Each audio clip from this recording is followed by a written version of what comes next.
Good afternoon. It's Joe Mullings from 160 Studios, and I'm excited about today because you're going to get to meet some of the world's most amazing headhunters coming out of TMG, and we're going to share with you today our own challenges of headhunters extraordinaire, and also young families managing dual careers, and how your headhunters have managed their lives during the COVID crisis.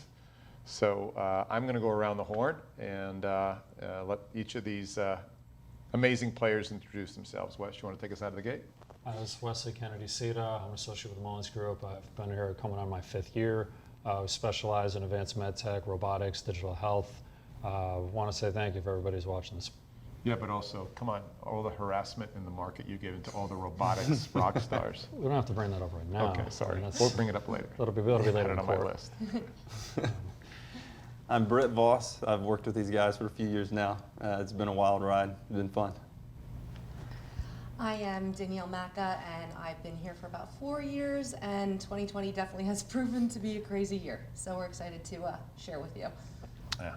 So, you know, in particular, I wanted to grab this part of the team. Again, each of them have little ones or little one at home and dual careers. And we were sitting in a meeting the other morning. I think it was Britt and I where we got this idea. I said, so how's everything at home? Because my people have been coming back into the office now that some of the kids are back in school. And I was wondering, how were they managing their homes while they were giving unbelievable advice to the 90 plus people so far through COVID we've placed into the medtech industry. And I think probably 80% of those never even met the hiring managers of the team in person. So oh shit, Christina. I was waiting for that. I was like, maybe I missed part two of this podcast. But wait, my secret weapon. Introduce yourself, Christina. Hello, I am Christina Leach, formerly Christina Brummett. I'm Director of TMG Experience, and I helped develop products and services for TMG. Yeah, and in true fashion, Christina is home because she's got a brand new addition to her family. So this is really reflective of TMG in motion, but still going 24/7. Even with new team members in their own household. So we'll get to Christina in a sec. Sorry about that, love. No worries. So Britt, yours and mine conversation the other day, we talked about how were you managing this with Lev and the family. So tell me what you guys did in order to make your worlds go round. Yeah, it was definitely an adjustment. His school closed in March, and we at the time didn't have childcare other than us. We both were working full time. Obviously, we had more flexibility. We were able to work from home here, and we would each night compare calendars for the following day because they can change on a moment's notice. So we would, you know, she's on a conference call from 8 to 9. I'm free from 11 to 12, and we would literally hand him off back and forth, back and forth. A couple times he was sat in on a conference call with me, but it was constant adjustment. But yeah, it was constantly comparing calendars. Yeah. And Dan, same with you, right? And you've got 2 and a newborn at home, yeah? So at the time, Elle was 1 year and 1 month, and she figured out how to open up my office door the 3rd week I started from home. Same thing, comparing calendars, just dealing with the 2 kids, trying not to put her in front of the iPad too much for my oldest, having a little mom guilt. But no, we made it through. We're lucky. And Mike, also the dual career, right? Yes, both my husband and I we're working from home, so. And meanwhile, you're giving this sage advice to people, and you're pulling. Some of my favorite were, we have team huddles once a week, and I'd always know how Dan's week was going because she has the best hair in the world, and it was straight up sometimes. So I knew Dan was having a hell of a week. Yes. Oh my goodness. It was. It's interesting because if it's not the dog barking, it's one of the 2 kids barging in because you forgot to lock the door. And a lot of people got used to hearing my kids in the background here and there, but I felt like it really humanized people because people that never would have really spoken about even their families were a lot more open about situations and their families and everything. Yeah. And W, Wes. Oh. So. My wife, she's a full-time commercial real estate analyst. She somehow got designated as an essential business, so she actually never got to work from home. So she basically handed us, or handed me, our 1-year-old daughter and said, "Go to it." You just get creative. If you're ever going to be successful in search or in here in the Mullings group, you need to think on your feet. There's good days, there's not so good days, but reality of it, I actually enjoyed it. This business or any other similar type of business, high pressure, high commission, you're working 24/7. I mean, you say it as a joke, but it's kind of a reality now. I got to spend some time with my daughter, so I enjoyed it, and the forgivingness of the hiring managers and the candidates to understand some screaming here and there, but for the most part, I loved every minute of it. She's back in the daycare now, but ready for whenever that may transition. And Christina, so it's the newest on you. You're very first to the team, and you kicked off your new family in the middle of COVID. So do tell. I did. It's my first child, and she's 7 weeks today, actually. And yeah, when I found out I was pregnant, that's scary enough. That was before COVID, but to go through what it's going to look like in regards to maternity leave, and then COVID to come up, it was super scary. But thankfully, having open conversations and constantly checking in and having an open line of communication, we made it through. And now, like they said, you're comparing calendars every day. Every night, I print out a schedule. I put it on the fridge.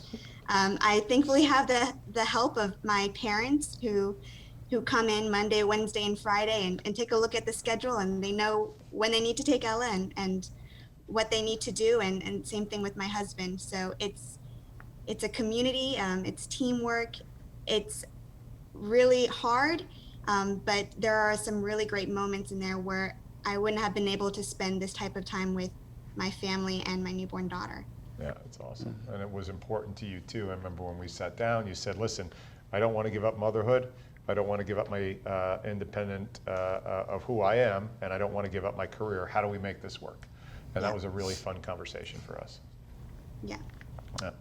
So all of you give advice all the time to people, especially during this time, on how do I manage the Zoom call? What should I say? What should be in the background? You have hiring managers who aren't even trained properly on how to give these interviews. So, let's go around the horn and let's start with you, Christina. Like, what would be the advice you're giving to one, the hiring manager who's interviewing, and then two, what advice would you give to the individual? And let's talk about very specific about interviewing right now with Zoom. What should you be thinking about? Take us out, Christina. Hiring manager interviewing virtually or? Yeah, virtually. Extend a lot of grace and be flexible. I would say everybody is learning during these times. And, if a candidate is 5 to 10 minutes late on a call, maybe extend some grace there and understanding. As Danielle said, these times make us realize we're human. So I think that on the hiring manager's behalf. And then on the other side, for the person who might be interviewing, try to do your best. If you are going to be running late for an interview, try to do your best to let the person know that you are and extend that type of courtesy. Though that's just in regards to like managing schedules. I think that's a big thing when it comes to interviews. It's so new, doing interviews virtually and these times. Yeah. Dan? For me, I always just try to advise to kind of be in the most professional environment that you could set up, in your house, what you're wearing. Regardless, I know there's Zoom and people have gotten a little bit more comfortable working from home. You still want to come across as a professional. So a big thing for me, obviously scheduling, yes. And then I would just say your attire, your professionalism. You want to display who you are, how you would on a face-to-face interview as well.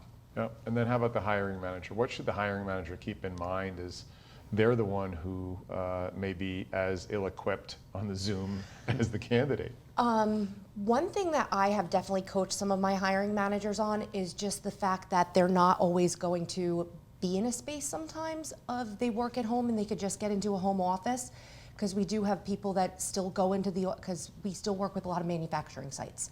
So they're still taking these Zoom calls from the car, where it used to be a scheduled on-site, they take the time off, they're preparing themselves. So a big thing that I try to tell them is just to be a little patient if you see a headrest in the background because they're taking it from the front seat of their car, because the candidate's trying to do the best they can to also make it work and make schedules work. Yeah, that's a good point. Brett? Yeah, I think that's what they both said is great advice. I think on the hiring manager side, I think I would say that flexibility was key. But I think to take another note, since they both said that too. I think from one that we said for working with a manufacturing site is the first Zoom interview they'd ever done. And we suggested to try to educate that candidate about your culture as much as possible and fill them in on the little things that they're not going to see in an on-site. And they, this is their first virtual hire, first virtual onboarding. So it was important to us to make them feel like they were part of the team, even through a computer screen. So I think we tried to say educate them as much as possible. And again, on the candidate side, I agree with both Christina and Danielle that try to schedule as best you can around times where you have the time to talk, if possible, and be the most professional you can in that environment. I know it's difficult if everyone's working from home with kids, but try as best you can. And again, like they said, be on time if you can, alert if you can't. Yeah. And then especially too, don't book your Zoom calls end to end. In other words, don't hang one up and jump into another. What's amazing is the time runs away on Zoom calls, and invariably I'd say most people's Zoom calls go over, so you're typically eating into another one. Give yourself 15, 20 minutes in between to decompress and roll into your next one, because you want to give your next audience the best version of you as possible. So when you're going end to end, man, it carries over a lot. W. Something we were doing even prior to COVID is that we, managing expectations and trying to manage the process, speak with the hiring managers, actually understand what is the format of the interview, what are the actual key components, what's going to be addressed. If it's 30 minutes, what are the key bullet points you want to speak on? If it's an hour, what in detail? Try to get that established as quickly as possible, and then educate both the hiring manager and the candidates so that they know if you're going to go into this is how to best utilize this time. When you have a toddler running around or what have you, time is a luxury you don't usually have. You're going to get a brief window of when you have sanity hours and then the all-out chaos. But if you can properly manage it correctly, you make that interview much more efficient for both ends. If you want to add an additional, this is what our culture is like, this is what our work from home policies like, this is what our family benefits are like, you can squeeze that in as well. Even to further extend something we've done for one of our robotics positions, if you're dealing with engineering candidates, the biggest component, the biggest sell that you would have to bring a candidate into the client, show them the hardware, actually pick the robot up and play with it. If you can't do that, it's hard to do this just on visual imagery or a website. Had a hiring manager, as long as you get the NDA in process, had a hiring manager with a phone with a selfie stick going through the R&D lab and actually showing the robotic arm that was going to do spine surgery. Night and day on how we're able to get effective offers. And it's kind of luckily we get this established quickly and it's been working. Yeah, I don't think there's any luck with you guys, how you've been working it intelligently.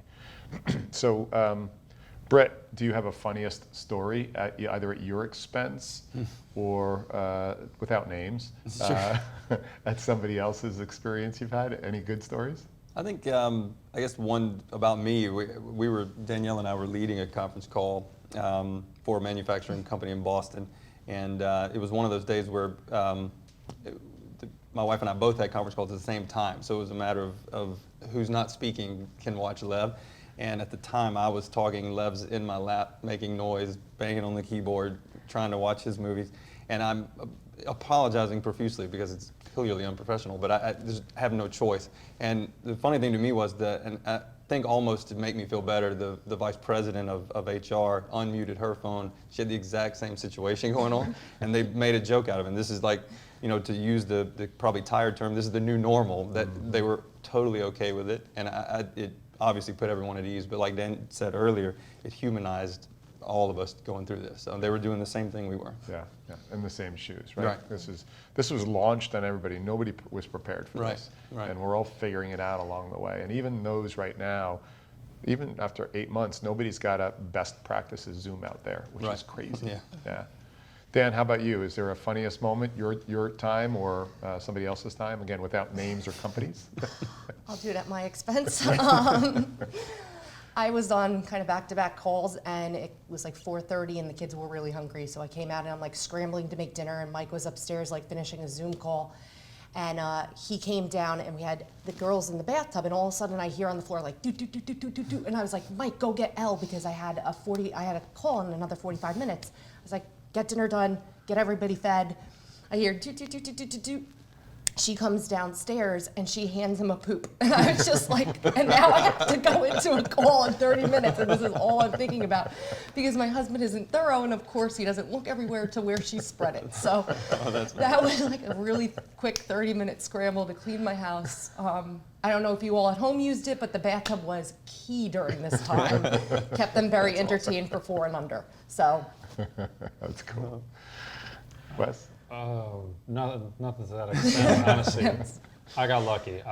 Just got a couple of, actually one crazy story wasn't so much of mine, it was one of the hiring managers, one of our bigger clients, just talking with the COO, and just having to say like, oh yeah, you know, I used to have them when they were cute and cuddly, now they're just assholes. And I'm like, there's like 7 other people on the call, I'm like, that's great, you know, family, what are you gonna do?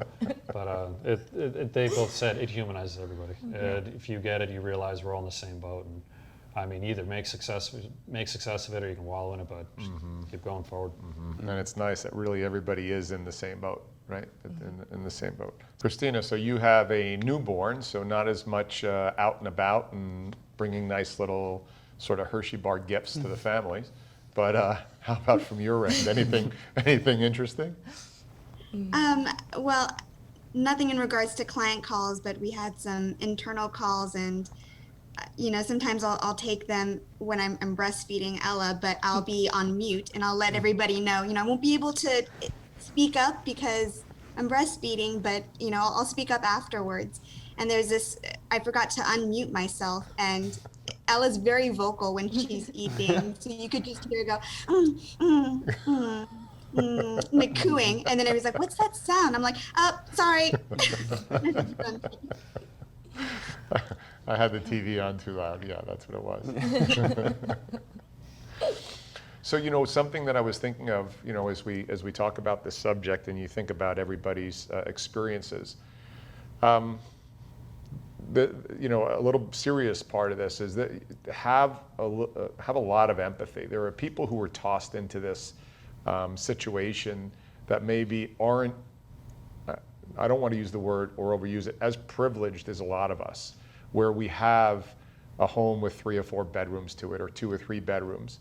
There are some people that have multiple children, multiple people, multiple generations in the house, and don't have a room to go away to. So keep that in mind. Certainly, you need to have that empathy around that, because we all can become subconsciously biased and judgmental, saying, wow, why did they have that Zoom call with me with all that going on in the background? When you don't know the battle potentially that they're fighting, or the resources or lack of resources that they have at their disposal or don't. Some people are 2 people in a 6,000 square foot house, like 2 marbles bouncing around. And others, again, have multi-generational in a 1 or 2 bedroom at best. So sort of have that sort of empathy for people. On the flip side of things, here's something that I was having a discussion with a news outlet today. They had asked my opinion on this, and I want to share this. It came to top of mind. Don't lose the ability to let people know who you are before the interview. Meaning that when you walk into a company, oftentimes we are not thinking about how important our handshake is, the perfume or cologne we wear, the outfit we're wearing, and the way we move into the room and either control it or don't control it. But it does set a little bit of a profile around you. You have the opportunity right now, if you choose to create a presence before you get there. We are more than resumes, and we are more than LinkedIn profiles. I strongly recommend, this may be a very revealing moment for the interviewing world. I strongly recommend get your name in a URL right now, or some iteration of that. Create a site, very basic site around who you are, and share it with people, because they can't ask you in an interview. Sometimes it's law, sometimes it's policy in an organization. Show your family, right? The curtain's open on everybody right now. Show your family, show your habits, show your hobbies, because you're not getting to talk about those a lot of times in in-person calls, and certainly people don't jump into them in Zoom for whatever reason. So what I would do is go in and set the table for who you are and make yourself approachable and likable, because on this 2D screen, it's not the same experience. And as Wes pointed out, on the company side, get somebody designated out of your company, take an iPhone, walk through the hallways, walk through the bullpen, walk through the cubicles, walk through the labs, walk into the lunchroom, shoot that to the person, make it a company corporate-wide, it doesn't have to be curated, and shoot it out to the people who are interviewing. It's their way to get a more comfortable feel for what they might be walking into, and gives them the ability to make a decision. As I said, 90% of our hires nearly have been without being in person, and those people had the courage to do that. So I would say pre-frame and create your personality beforehand. Be more than a resume and a LinkedIn profile. Demo who you are. And it also, if it turns off the company, then you don't want to go there anyway. And if it turns on the company, well, then you might have found part of your clan. So just think about that. I think that's something that should carry over beyond this COVID environment we're in right now. Wes, what's the hardest search you have going on right now, and why? Actually, the hardest search we just had going on was we just closed this robotics engineer for, can I say the name company, Trans-Turks? Oh, you want to tell them Trans-Turks? I don't know if we're allowed to say Trans-Turks. Okay, no. Okay, so don't say Trans-Turks. Got it. Okay, Uh, I'm kidding. It's Trans-Turks. if you're watching Trans-Turks, thank you for the business. Glad we could find It you was people fun so too. quickly. By the way, don't underclub Trans-Turks. I think watch them over the next 24 months. But go ahead. The search that we had was for a robotic control software engineer. It's not quite a software engineer. It's not a robot. It's not an engineer. It's an extremely complex search. It's the engineer responsible for all the actual commercialized programming that sets a robotic arm and how it's going to point, position, and path plan for surgery. They are extremely hard to find. They're extremely high demand. These are the people that if Google or if Apple or any FANG company gets their hands on, they'll pay them in literally gold bars. Luckily, we found an individual, highly astute university, Vanderbilt grad, and it was just the right fit. It was the right towards his personality, what he wanted to do with his family. He loved the North Carolina area. But trying to find that search, trying to conduct that, it's a effing nightmare, even beyond COVID. When you're actually in the midst of COVID, trying to do this over video, it's a whole different minefield you're trying to navigate around. But luckily, we've got this person. We got it successful. They saw the technology. They saw the robot. And they saw the vision of the company. Thank God. So how did you do that in 3 weeks, dude? Oh, magic. He picks the hardest search and he does it in 3 weeks. So, Brett, how about you? What's the toughest one on your desk right now? Toughest? I think the most challenging as far as engineering is a principal R&D engineer with Olympus Medical just outside Boston. We're looking for a unicorn of sorts, an electrical engineer, embedded experience. They're building a pretty unique platform focused on trying to cure different types of cancers using some light without giving away too much information. But so it's really tricky. It's a technical lead. We'll eventually build a team around this person. So it's a pretty high level engineer. Yeah, it's been interesting. Cool. Okay. A mechanical design engineer for Corindus Vascular. You guys know how hard it is. They have an incredible surgical robotics platform by the name of CorePath, and this is the individual that's going to come in and help work on their next generation surgical robotics platform. It's just very, very specific, and from an educational standpoint, all the way through to actual hands-on experience within industry. It's just a challenging role to find. Mechanisms So. are fun. And Christina, what is the craziest thing you're working on right now? I actually have to hop off the Zoom call and go feed Ella. It's that time. Got to stick to a schedule. But, so great seeing you guys. Can't wait till we're all together again in the office. And thanks for having me on. You bet. Bye. Take care, Mama. Bye, Tina. See ya. All right, there you have it. A look behind the scenes on what you should think about when you're virtually interviewing or you are interviewing somebody, and some war stories from the people who are dominating and helping the health tech, med tech world and build companies and careers. I'm Joe Mullings from 160 Studios. Thanks for joining us.